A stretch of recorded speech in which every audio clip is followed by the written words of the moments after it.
왕이신 나의 하나님이여, 내가 주를 높이고 영원히 주의 이름을 송축하리이다. 내가 날마다 주를 송축하며 영영히 주의 이름을 송축하리이다. 여호와는 광대하시니 크게 찬양할 것이라. 그의 광대하심을 측량치 못하리로다. 대대로 주의 행사를 크게 칭송하며 주의 능한 일을 선포하리로다. 시편 145편 1절에서 4절로 우리 하나님께 영광 돌릴 수 있도록 인도하신 우리 하나님께 다시 한번 감사드리고, 우리 믿음의 가족들 예수님의 이름으로 다시 환영합니다. 오늘 말씀에 우리가 연구할 제목은 큰 능력으로 선포될 최후의 경고와 준비라는 제목 하에서 우리가 정말 이 봄비 때에 비를 구하라고 하지 않으셨습니까? 스가랴 10장 1절의 말씀과 같이 봄비 때에 여호와 곧 번개를 내는 여호와께 비를 구하라. 무리에게 소낙비를 내려서 밭에 채소를 각 사람에게 주리라고 스가랴 10장 1절에 이렇게 말씀하셨는데요. 지금은 우리들 정말 이 비를 마땅히 구하고 또 구하여야 할 그런 시기에 살고 있는데요. 우리들 밭에 지금 그동안에 메마른 밭이었는데 이 비를 몇 차례 맞고 또 이렇게 마른 땅에 비를 맞을 때마다 우리의 그 채소들이 점점 저 키가 자라고 초록색이 되는 것을 보면서 우리 하나님께서 주심하고 약속하신 이 늦은 비 때에 우리가 비를 구하라고 하셨습니다. 그 늦은 비는 바로 하나님의 영의 충만함을 상징을 하는데, 우리가 믿음으로 이렇게 구할 때 우리 마음의 모든 것을 비우고 구할 때 하나님께서 분명 응답하실 것입니다. 그래서 이 시간을 통해서 그동안 구하셨던 주의 성령을 충만히 받으시고 주의 뜻대로 준비되시는 우리 귀한 우리 믿음의 자녀들 모두가 되십시다. 시온의 자녀들아, 너희는 너희 하나님 여호와로 인하여 기뻐하며 즐거워할지어다. 그가 너희를 위하여 비를 내리시되 이른 비와 늦은 비가 전과 같을 것이라고 하셨습니다. 그래서 우리가 시골에 살다 보면 이렇게 종자를 부리는 그런 시기가 있어요. 바로 우리 한반도에서는, 한국에서는 봄이 바로 그런 시기죠. 봄은 봄비가 필요해요. 그것을 이른 비가 필요해요. 씨를 파종할 때 이 땅이 너무 메마르면 이 씨가 발화를 할 수 없습니다. 마찬가지로 이 지구 역사의 이 시점에서 예수님께서 하늘로 승천하시고 예수님께서 부어주시겠다는 그 성령, 제자들이 구하였던 그 성령, 오순절 그 운동에 임하였던 주님의 이른비 성령은 바로 그 이른비로 우리가 생각할 수 있어요. 그 복음의 씨앗이 초창기에 이렇게 귀중한 복음의 씨앗이 그 당시에 뿌려지고 이 하나님의 나라가, 하나님의 교회가 온 세상에 전파되었습니다. 전파되었고 이제 그 씨앗이 열매를 맺어야 할 그 시점이 바로 이 늦은 비 때인데, 그 씨앗이 어느 정도 자랐다 할지라도 이 마지막 결실기에서 비가 마지막으로 최종적으로 내리지 아니하면 이 곡식이 충실한 곡식이 되지가 않아요. 쭉정이가 됩니다.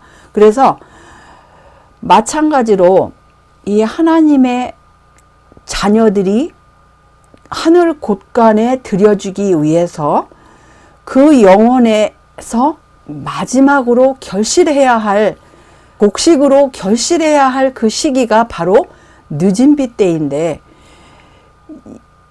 바로 예수님 재림 직전의 때죠. 곡식, 추수간으로, 곡간으로 들여기 바로 직전에 내리는 그 비가 늦은 비예요. 그래서 이 늦은 비를 우리가 구해야 하는 것은 우리 각 영혼이 결실을 맺기 위해 한 것입니다. 그래서 우리는 우리 한 사람 한 사람이 여기 서 있는 이 밀처럼 완벽하게 지금 그 충실한 곡식으로 열매를 맺기 위해서 그 비는 얼마나 필수적인가를 우리가 실감을 해야 돼요. 우리가 저 밀이라고 생각하고 우리는 그 마지막 그 빗방울이 없으면, 늦은 비에 그 빗방울이 없으면 우리는 결실을 맺을 수 없다라는 거, 이거 분명히 우리 마음 가운데 절감을 하면서 구해야 한다라는 것입니다. 아멘. 여호와께서 가라사대 구속자가 시온에 임하며 야곱 중에 죄가를 떠나는 자에게 임하리라. 그래서 구속자 대신 우리 예수님께서 하나님의 백성 시온에 임하고 또 야곱 중에 죄를 떠나는 자에게 임하리라고 하셨습니다. 그리고 여기 그것이 이제 이사야 말씀이고, 호세아 6장 3절에는 그러므로 우리가 여호와를 알자, 힘써 여호와를 알자, 그의 나오심은 새벽빛같이 일정하니 비와 같이 땅을 적시는 늦은 비와 같이 우리에게 임하시리라.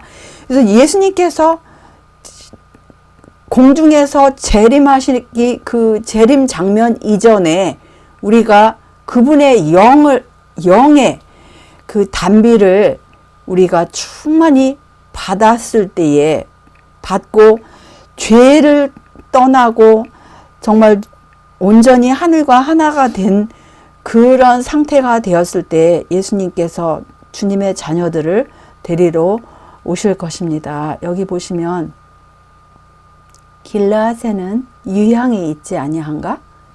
그곳에는 의사가 있지 아니한가? 딸, 내 백성이 치료를 받지 못함은 어찌민고? 그 이유가 뭐예요? 하나님의 백성이라고 하는 그 백성들이 치료를 받지 못하는 이유가 무엇이냐면, 내 백성이 두 가지 악을 행하였나니 곧 생수의 근원되는 나를 버린 것과 스스로 웅덩이를 판 것인데, 그것은 물을 저축지 못할 터진 웅덩이라고 하셨습니다. 그래서 우리가 생수의 근원 되신 우리 하나님, 또 예수님, 그분을 떠나서는 인간이 할 수 있는 것은 스스로 웅덩이를 팠지만 그 웅덩이는 물을 저축하지 못할 터진 웅덩이. 터진 웅덩이는 물이 있을 수가 없어요. 저축하지 못해요. 그래서 물이 고갈이 됩니다. 그래서 주님의 백성들이 이렇게 두 가지 악을 행하였다고 그랬어요. 그것은 혹시 단체적으로도 그렇게 되었고 개인적으로도 그렇게 될 수 있다란 말입니다. 이것을 어떤 한 교단에만, 어떤 한 교회에만 적용할 것이 아니고 하나님의 그 교회에 일원된 우리 한 사람 한 사람에게도 모두가 다 그렇게 적용할 수 있다라는 것입니다. 네 눈을 들어 자산을 보라. 너희 행음치 아니한 곳이 어디 있느냐? 네가 길가에 앉아 사람을 기다린 것이 광야에 있는 아라바 사람 같아서 음란과 행악으로 이 땅을 더럽혔도다. 그러므로 단비가 그쳐졌고 늦은 비가 없어졌느니라.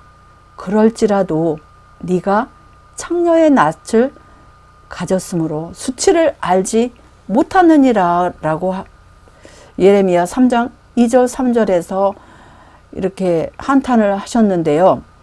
주님의 자녀라고 백성이라고 하는 그런 백성들이 과거에 구약시대에 보면 이렇게 하나님의 마음을 가장 아프게 한 것이 무엇이었어요? 그들의 죄였어요. 죄였는데 가장 흔하게 저질러지는 또 많이 기록된 죄는 특별히 다른 신을 섬기는 거, 이것을 많이 그 이웃에 있는 이방신들을 섬기는 거, 그것을 이제 많이 언급을 하셨는데, 또 주님께서 약속하신 그 비가 그친 또 다른 이유가 무엇일까요? 비가 그친 이유이고, 이 또 다른 이유는 그러나 너희 백성은 배반하며 패역하는 마음이 있어서 이미 배반하고 갔으며 또 너희 마음으로 우리에게 이른 비와 늦은 비를 때를 따라 주시며 우리를 위하여 추수 기한을 정하시는 우리 하나님 여호와를 경외하자 말하지도 아니하니 너희 허물이 이런 일들을 물리쳤고 너희 죄가 너희에게 오는 좋은 것을 막았느니라고 하셨습니다. 또 여기서 예레미야 5장 23절에서 25절을 보시면 하나님의 백성들의 죄 때문에 그 배반하는 마음, 배역하는 마음, 그 패역한 마음, 그것이 이른 비와 늦은 비. 근데 이른 비와 늦은 비를 뭘로 표현하셨어요? 좋은 것으로 이렇게 표현을 하셨습니다. 그래서 하나님의 백성들, 늘 배반하는 마음, 패역한 마음, 그 죄된 마음 때문에 하나님께서 주시고자 하시는 그 좋은 것, 이른 비와 늦은 비를 받지 못하고 또 하나님을 경외하자 이렇게 말하지도 않았기 때문에 그 이른 비와 늦은 비가 임하지 않았다고 하였습니다. 그런데 여기서 예레미야 선지자가 기록한 그 좋은 것을 우리 구세주 예수님께서도 또한 구체적으로 같은 동일한 말씀을 하셨습니다. 그게 어디인지 우리 한번 보실 것 같으면 너희가 악한 자라도 좋은 것으로 자식에게 줄 알거든 하물며 하늘에 계신 너희 아버지께서 구하는 자에게 좋은 것으로 주시지 않겠느냐. 그래서 사람들이 악할지라도 자기 자녀들에게 자식에게 좋은 것으로 주고 싶어하는 그 마음은 악한 자라도 있다 이것입니다. 근데 하물며 하나님께서 구하는 자에게 좋은 것으로 주시지 않겠느냐. 그래서 우리 이 절만 볼 것 같으면 좋은 것이 도대체 무엇일까? 상대방이 원하는 거, 상대방이 갖고 싶어하는 거, 그것을 보면 그것이 좋은 것일까? 예수님께서 더 구체적으로 말씀을 하셨어요. 누가복음에서 그 마태복음 7장 11절의 말씀을 더 구체적으로 그 좋은 것이 무엇인가? 너희가 악할지라도 좋은 것을 자식에게 줄 알거든 하물며 너희 천부께서 구하는 자에게 성령을 주시지 않겠느냐 이렇게 하셨어요. 그래서 우리 예수님께서는 그 구약의 예레미야 선지자를 통해서 그분의 영을 통해서 그분의 성령으로 지시하신 그 좋은 것을 막았다라는 그것을 여기서도 이렇게 구체적으로 설명을 하셔요. 하나님께서 하나님의 자녀들에게 줄 수 있는 가장 좋은 선물은 그분의 성령이에요. 이 세상의 모든 것을 다 갖는다 할지라도 우리가 그분의 성령을 받지를 못할 것 같으면 아무 소용이 없다라는 거예요. 아무 소용이 없죠. 실제적으로. 우리가 이것을 사실은 이런 말씀이 우리들에게는 너무나 이 마지막을 사는 우리들에게는 소중한 말씀이에요. 선지자 그 엘리야 선지자의 그 답답한 그 심령을 우리는 또한 생각해 볼 수 있습니다. 이 마지막 사업을 그 선지자의 영과 능력과 영으로 마친다라는 거 우리가 마음 가운데 생각하시면서 선지자 엘리야의 그 간곡한 답답한 호소를 한번 보실 것 같으면 이 갈멜산에 하나님의 백성들이 이제 다 나왔을 때 엘리야가 모든 백성에게 가까이 나아가 이르되 너희가 어느 때까지 두 사이에서 머뭇하려느냐. 여호와가 만일 하나님이면 그를 좇고 바알이 만일 하나님이면 그를 좇을지니라 하니 백성이 한 말도 대답지 아니하는지라. 여기 이 당시까지만 해도 요 순간까지만 해도 이 백성들이 얼마나 냉담하고 참 답답한 그 신앙을 하고 있는지 미지근한 신앙을 하고 있는지 그 태도를 볼 수 있지 않습니까? 여기 한 말도 대답 여기 분명히 이렇게 제시를 했을 것 같으면 여호와가 만일 하나님이면 그를 좇고 바알이 만일 하나님이면 그를 좇을지니라 이런 초청이 왔을 것 같으면 이들이 거기 믿는 사람이 있을 것 같으면 우리는 하나님을 좇겠습니다. 이런 대답이 나왔어야 돼요. 그런데 네. 이 대답도 하지 않고 저 대답도 하지 않고 이 중간에 서서 이렇게 답답한 모습을 우리가 보면서 우리 하나님께서 이러한 하나님의 자녀들의 그 상태를 보셨을 때 참 얼마나 답답하셨겠습니까? 그런데 하나님께서는 각 시대마다 이런 엘리야와 같은 주님의 심부름꾼이 있었습니다. 어떤 때는 그러한 심부름꾼들이 참 여러 가지 그 고난 가운데서 하나님의 기별을 선포하고 하였는데 지난 시간에는 우리가 그 심부름 중에 누구를 대표를 하였죠? 노아 할아버지는 그 시대에 그 환영받지 않는 사람들이 이해할 수 없는 그 기별을 선포를 하였어요. 노아 할아버지 뿐입니까? 그 각 시대마다 이렇게 그 시대를 위해 또 그 형편에 맞게 기별을 주셨는데 요나도 역시 그 니느웨 성을 향하여 기별을 선포할 때 그런데 다행히 니느웨 백성들은 그 기별을 있는 그대로 받아들이고 그들이 회개를 하였습니다.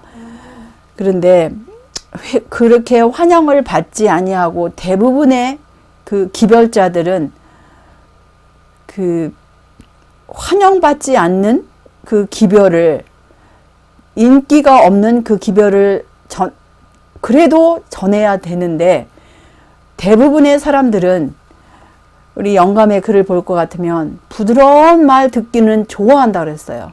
그런데 순수하고 솔직한 진리는 받아들이지 않는다고 하였습니다. 어쨌든 이 마지막 사업은 엘리야의 영과 능력으로 분명히 선포되고 그렇게 마칠 거라는 그 말씀을 우리가 생각하면서 우리가 이 앞으로 다가올 그런 위험이 분명히 우연 가운데서 우리가 이런 말씀을 선포할 것인데 마지막 그 현대 기별, 이 추수하는 기별, 이 마지막 호소, 계시록 18장을 주님의 백성들이 이제 선포할 것인데 과연 이 기별이 환영을 받을까요? 그렇지 않아요. 물론 준비된 백성들은 그 초청에 의해서 바벨론에서 나올 것입니다. 바벨론이 무엇이라고요? 혼란, 혼잡, 진리와 오류가 섞여진 상태, 거기서 나온다라는 거예요.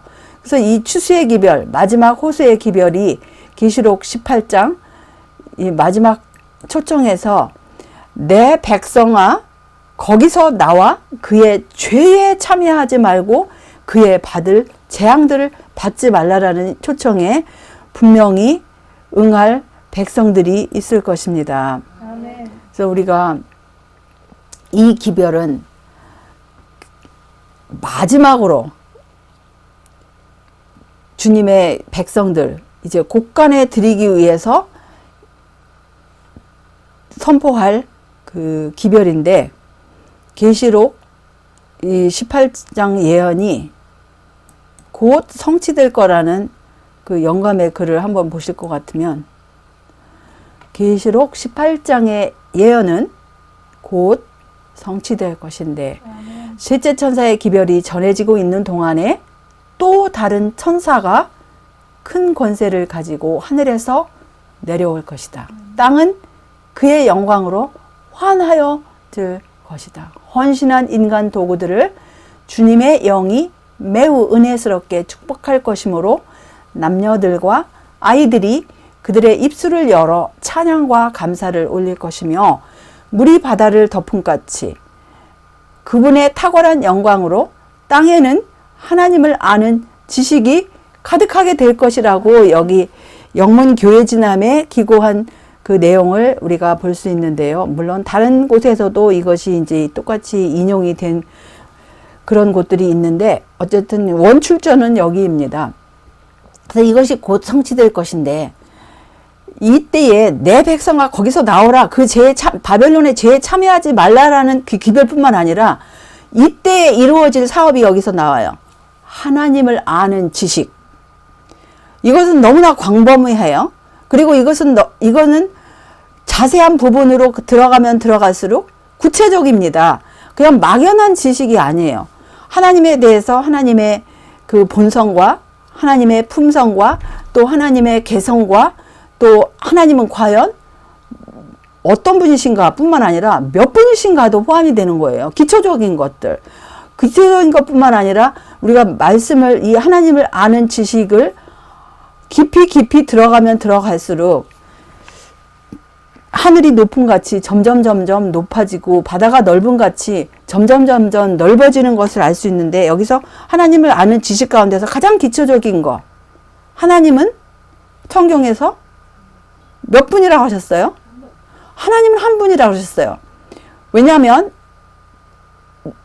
요한복음 17장 3절에 뭐라고 하셨죠? 영생은 곧 유일하신 참 하나님과 유일하신 참 하나님과 그의 보내신 자 예수 그리스도를 아는 것이니다. 근데 수많은 교회들이 이 성경절을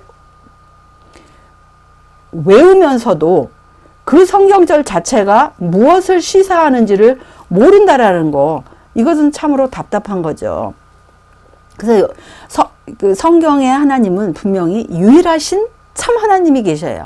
한 분이 계시고 그분의 독생자 그리스도께서 계신 거, 이것은 가장 기초적으로 성경에 기록된 말씀입니다. 그런데 이 늦은 비의 때에 그 지식조차도 다 밝혀진다라는 거예요. 그래서 늦은 비의 빗방울이 지금 개인에게 내려왔고 그 늦은 비의 빗방울, 그것은 무엇이냐? 이 뭐는 아는 지식이에요. 하나님을 아는 지식. 그래서 이 늦은 비의 빗방울을 어떤 분은 좀 더 옛날에 받으신 분이 있고 또 최근에도 받으신 분이 있고 주님의 은혜로 지금 최근에도 받고 계시는 분들이 있는 것 인하여 하나님께 영광을 돌립니다. 그래서 우리는 이 늦은 비 때에 내 백성아 그 바벨론에서 나오라, 그 죄에 참여하지 말라라는 거는 죄가 무엇이죠? 죄는 불법이라고 그랬어요.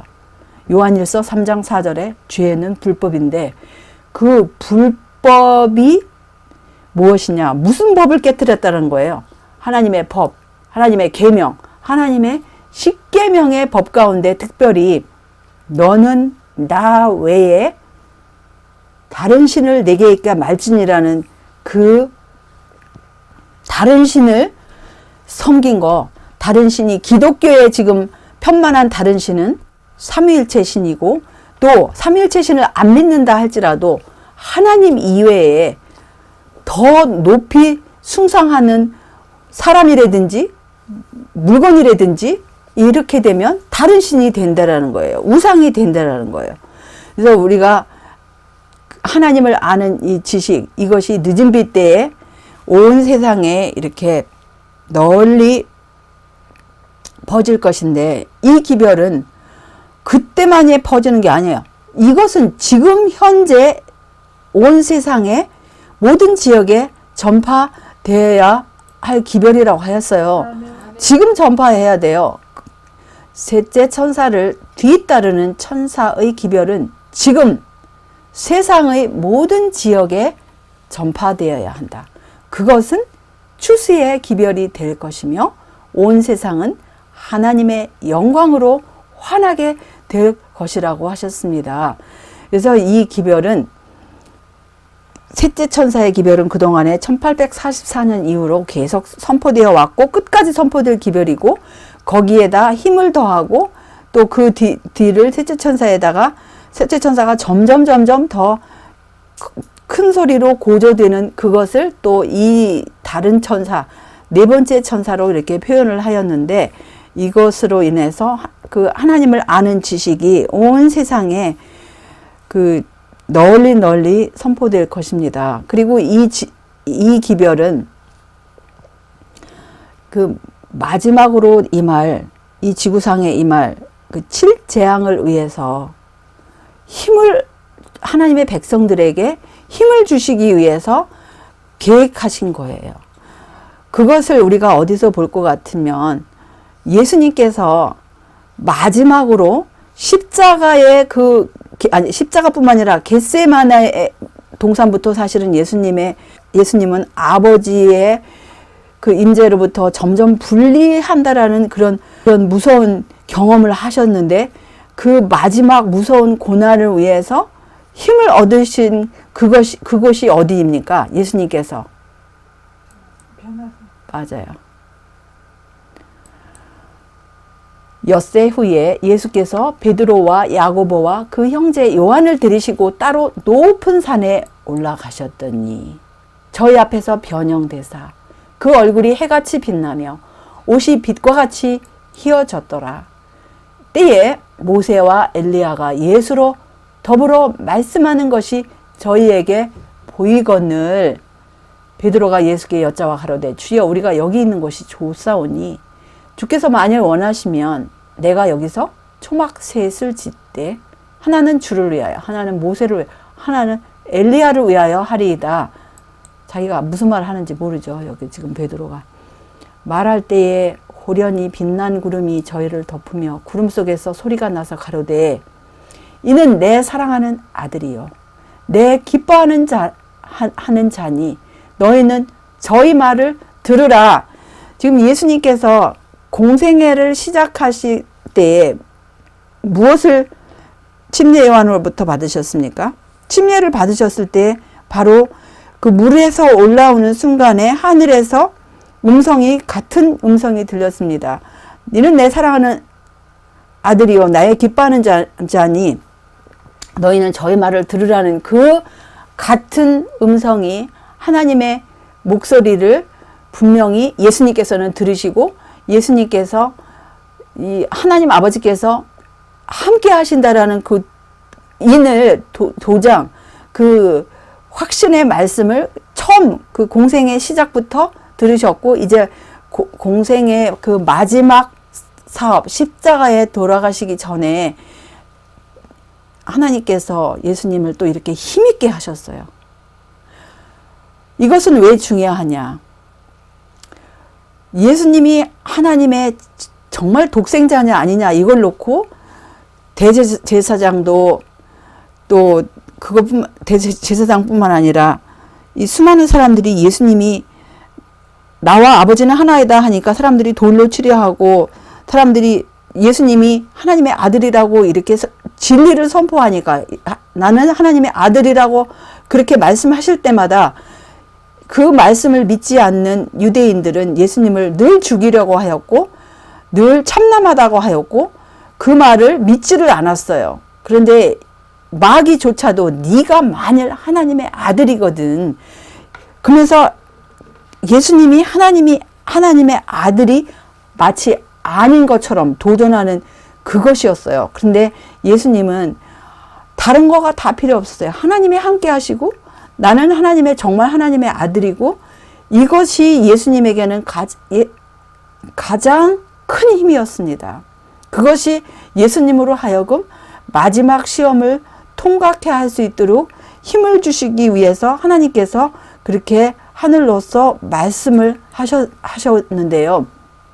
그래서 이 제자들이 심히 두려워하고 그럴 때 예수님께서 나와셔서 손을 대시고 가라사대 일어나라 두려워 말라 하신데 제자들이 눈을 들고 보매 오직 예수 외에는 아무도 보이지 아니하더라 라고 이렇게 하셨어요. 그런데 이 예수님에게 나타난 그 모세와 엘리야가 과연 무슨 말씀을 하셨을까요?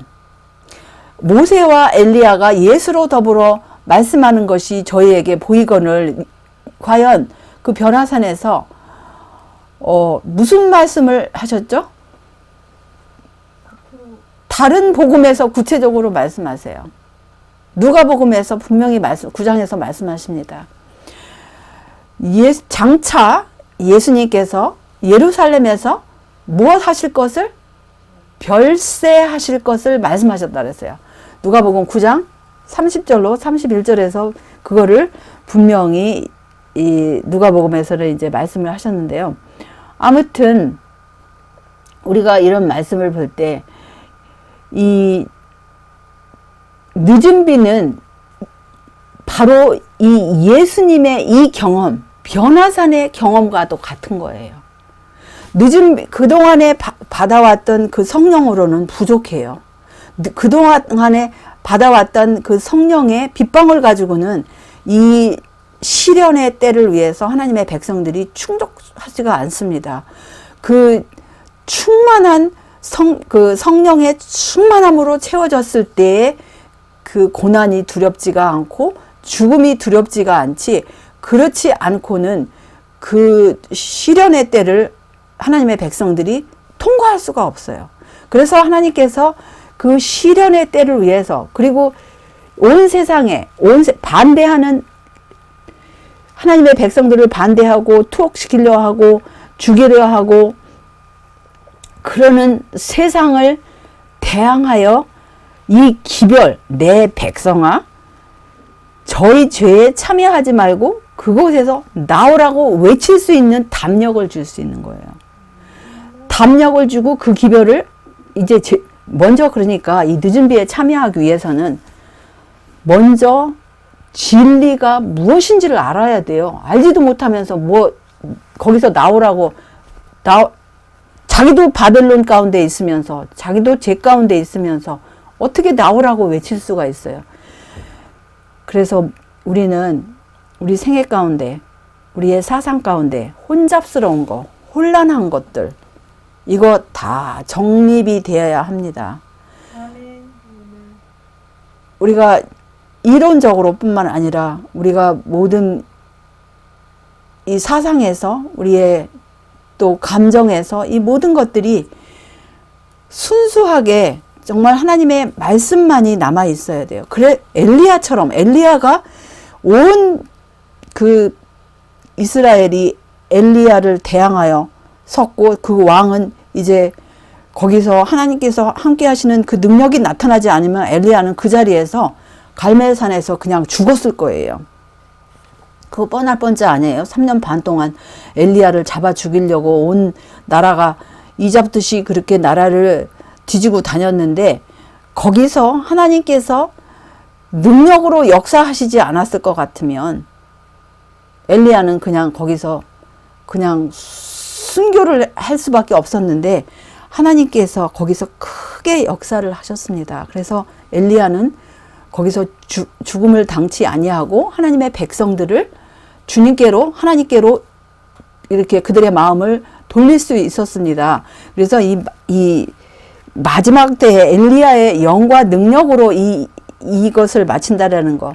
이것은 예수님의 이 변화산의 경험, 늦은 비는 예수님의 변화산의 경험처럼 그동안에 받아왔던 이 진리의 말씀의 힘으로 그 마지막을 통과하는 거예요. 그래서 사실은 이런 시간들이 너무나 중요해요. 우리가 어디 목적지를 가려면 목적지를 분명히 알아야 되고, 우리가 어디서 빗나간지를 알기 위해서는 지도를 자주자주 들여다봐야 하는 것입니다. 우리가 혹시 예전에 들었다 하는 말씀이라고 이것은 이렇게 마음 가운데 혹시 소홀히 하는 그런 거, 그거는 참으로 위험한 거예요. 중요할수록 우리는 사실은 더 반복을 하고, 때가 가까운 만큼 지금 온 세상이 이 늦은 비 때를 위해서 사실은 온 세상은 이제 마귀는 자기의 그 부하들을 준비시켰는데, 하나님의 자녀들이 과연 늦은 비를 위해서 이렇게 준비가 되었는지, 그거를 우리가 생각을 해보자 이것입니다. 그리스도의 지체의 신자들이 그들의 마지막 투쟁의 시기, 야곱의 환난의 때에 접근해 감에 따라서 그들은 그리스도께로 성장할 것이며 그분의 영에 크게 참여한 바 될 것이라고 하셨습니다. 셋째 천사의 기별이 큰 외침으로 불어나고 큰 능력과 영광이 마지막 종결 사업에 따르게 될 때, 하나님의 충성된 백성들은 그 영광에 참여하게 될 것이다. 환난의 때를 통과하도록 그들을 일깨워주고 그들에게 힘을 주는 것은 늦은 비이다. 그들의 얼굴은 셋째 천사와 함께하는 그 빛의 영광으로 빛날 것이다. 그래서 지금 비록 그 하나님의 자녀들의 얼굴이 비록 변화산의 경험, 아직 예수님께서 그렇게 빛으로 입으셨던 그 경험이 지금 없다 할지라도, 모든 죄를 벗어난 주님의 자녀들, 그때 실제적으로 이렇게 그 빛의 영광으로, 그 진리의 힘으로 힘있게 그 온 세상에 선포할 때 얼마나 그 얼굴에 빛이 있을지 여기서 볼 수 있습니다. 이거 원출자는 바로 여기에요.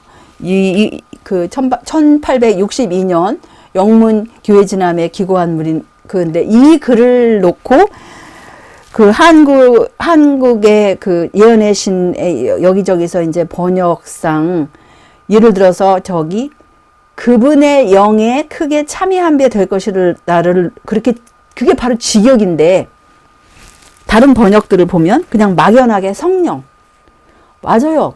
그분의 영은 성령인데 직역을 왜 하지 아니하고 막연하게 성령, 이렇게 그런 부분들이 너무나 많기 때문에, 특별히 최근에 이것을 공부하시는 분들에게는 이것이, 이 원출처가 이렇다라는 것이 사실은 의미가 그분들에게는 깊을 것입니다.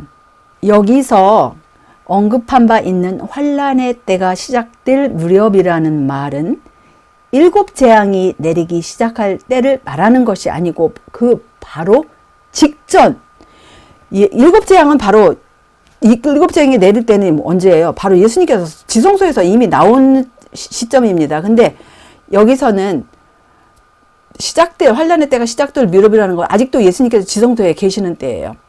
그거는 구속 사업이, 예수님의 그 마지막 중보 사업이 마쳐지려고 하는 때입니다.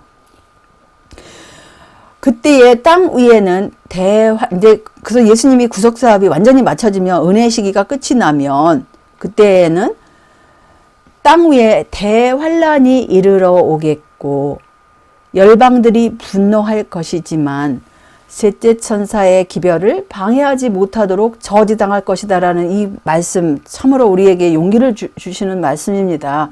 왜냐하면 지금 형편 같아서는 너무나 이 세상이 암울해 보이는데, 분명히 하나님께서 이것을 저지할, 이런 열방들의 분노를 하나님께서 저지할 것이라는 이 고무적인 약속, 참으로 우리 애들에게 용기를 주시지 않습니까?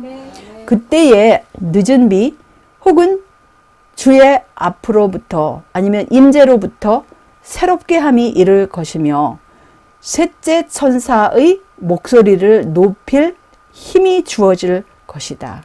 그리하여 마지막 7 재앙이 부어질 때 성도들이 피하여 설 수 있도록 준비시킬 것이다. 그래서 여기서 그 늦은 비를 주시는 목적이 나오죠. 셋째 천사의 목소리를 높일 힘. 그거 뭐예요? 계시록 18장의 그 내용을 계시록 14장뿐만 아니라 18장의 내용을 이제 힘있게 선포를 하고 그 다음에 7 재앙의 때는요. 이제 온 나라들이 전쟁으로 여기저기서 핵폭탄이 얼마나 많이 터질지 모르겠어요. 그거는 우리 인간의 힘으로는 견딜 수가 없어요. 하나만 터져도 사람들이 기절을 할 터인데 핵탄두를 보유한 나라들이 이 지구상에 이제 한 몇 나라냐 모르겠어요. 그 손꼽을 나라들이 있는데 어쨌든 이 나라들은 지금 어떤 나라들은 뭐 1000개 이상이라고도 하고 뭐 500개 이상이라고도 하고 지금 하다못해 이 북한까지도 몇 개가 있다고 이거 나라마다 터트릴 때 그거를 어떻게 이게 인간의 힘으로 견딜 수가 있겠어요. 초자연적인 그 주님의 능력이 임하지 아니하면 또 주님의 그 실제적인 능력과 진리의 힘이 더 힘으로 강화되지 않으면 그 7 재앙을 통과할 육체가 없어요. 그런데 하나님께서 그거를 준비시켜서 늦은 비를 주신다라는 거예요. 그래서 이 늦은 비의 목적은 이 기별을 마지막 기별을 목소리 높여 선포하고 또 재앙을 위해서 준비시키는 것이에요. 그래서 우리 하나님께서는 이제 주님의 백성들이 이 시련의 때를 위해서 준비하도록 이렇게 주시고자 간절히 지금 바라고 계시는데 셋째 천사의 기별이 맞춰지면 세상의 죄인들을 위한 자비의 탄원은 더 이상 없다고 하셨습니다. 하나님의 백성들은 그들의 사업을 다 이루었고 그들은 유쾌하게 되는 날이 주 앞으로 이르는 늦은 비를 받았으므로 그들 앞에 있는 시련의 때를 위하여 준비를 갖추었다고 하셨습니다. 그래서 여기 보시면 그 아까 초기 문집하고 비슷한 내용이죠. 또한 보시면 천사들은 하늘에서 분주히 왕래하고 있다. 지상에서 돌아온 한 천사는 그의 일이 마쳐진 것을 보고한다. 마지막 시험이 이미 세상에 주어졌고 하나님의 계명에 충성한 것이 입증된 사람들은 모두 살아계신 하나님의 인을 받았다.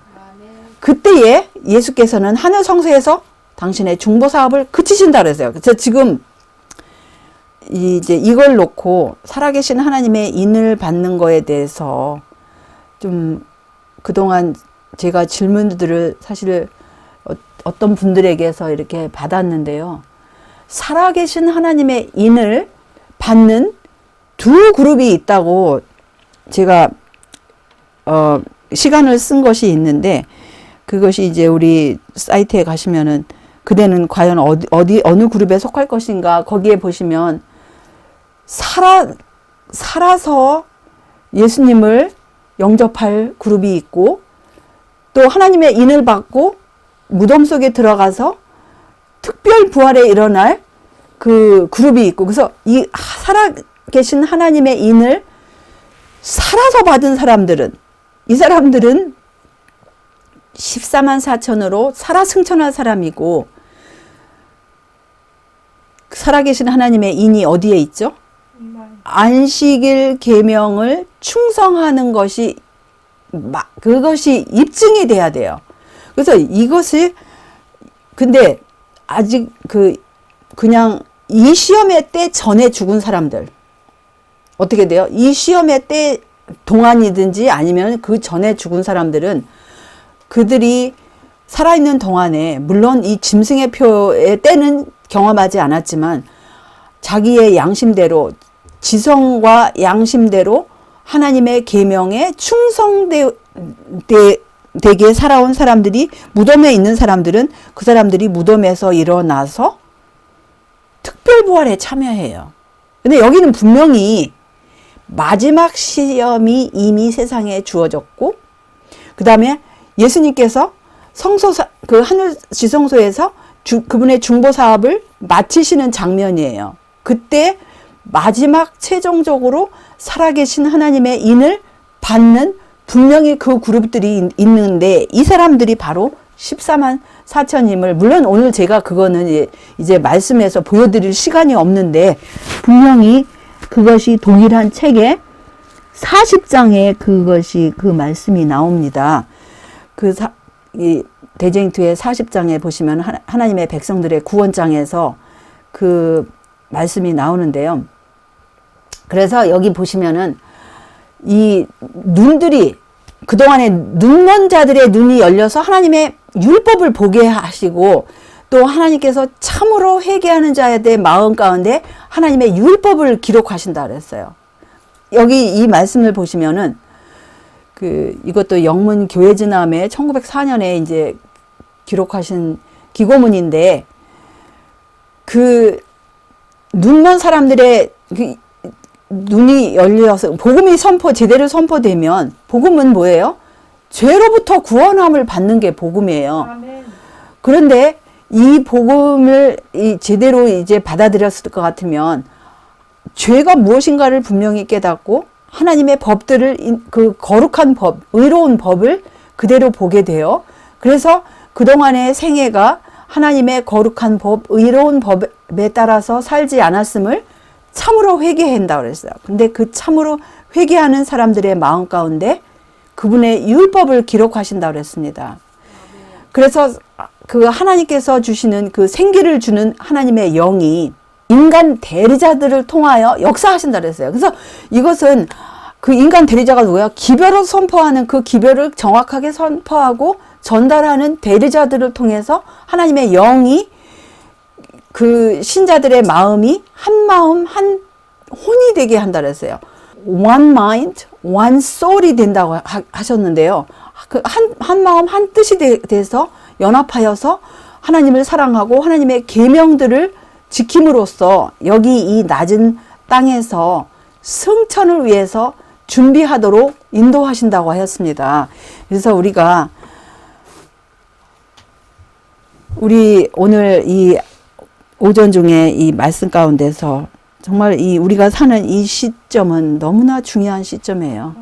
너무나 중요한 시점이고, 우리가 하나님께서 정말 이 봄비 때에 비를 주시는 여호와께 그 비를 구하라고 하신 그 비, 구하고 받는 것은 우리에게 이렇게 중요한 것입니다. 그래서 오늘 우리가 이 모든 준비한 말씀은 우리가 다 못한다 할지라도 정말 우리가 개인적으로, 또 우리가 서로 만날 때마다 주님께서 주심하고 약속하신 그 성령을 구하고, 또 그 진리의 말씀 가운데서 인을 받고, 완전히 하나님의 살아계신 하나님의 인을 받고, 그 말씀, 진리에, 또 그 계명에 순종하심으로써 우리 모두가 다 그 늦은 비의 그 큰 해침에 참여하는 준비를 매일마다 하는 귀한 자녀들 되시기를 다시 한번 예수님의 이름으로 기원하고, 또 여기서 이제 시간을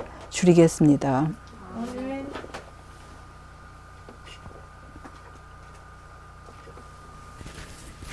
우리 다 같이 기도하시겠습니다. 하늘에 계신 우리들의 아버지, 오늘 주의 생명의 말씀으로 우리 마음들을 강하게 하시고, 이 마지막 때에 우리가 어떻게 하여야 할지를 보여주셨사오니 참으로 감사합니다. 주여, 우리 모두가 주님께서 주신 이 마지막 기별, 계시록 14장과 계시록 18장의 그 내용을 우리가 외쳐야 하는데, 바벨론 가운데 있는 주님의 참된 백성들을 불러내야 할 우리들에게 주신 이 사명, 담당하기 위해서 우리 자신들이 모든 죄에서, 모든 바벨론의 사상에서, 또 그런 습관들에서 우리가 벗어날 수 있도록 우리의 눈들을 열어주시옵시고 우리 마음 가운데 주님의 의롭고 거룩한 계명들을 기록하시사 주님의 참된 백성으로 이 마지막 사명을 담당할 수 있도록 우리를 굳세게 하여 주시옵시고 주님 편에 진리 편에 서는 이 고상한 부르심에 우리 모두가 충성할 수 있도록 인도하여 주시옵기를 예수님의 이름으로 간절히 기도 올리옵나이다. 아멘.